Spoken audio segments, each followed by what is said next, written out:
Чувашские артисты на московских подмостках. В театре Содружества актеров Таганки столичному зрителю они показали 3 спектакля: «Константин Иванов», «Часы с кукушкой» и «Во мне душа Пихамбара». Эти представления москвичи ждали давно. В стенах театра чувашская труппа выступает в 4-й раз и всегда при полных залах.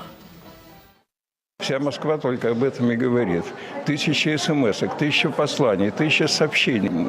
Москвичи просто безумно благодарны актерам, благодарны всем в Чувашской республике, что сегодня идут большие гастроли у нас в Москве.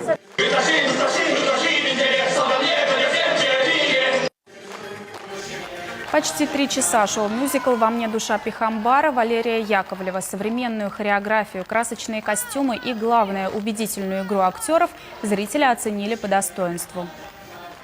Спектакль вообще изумительный, интересный и, честно говоря, вот даже такие эмоции переполняют, что даже нет слов сказать. Как они тепло аплодировали, как они любили нас.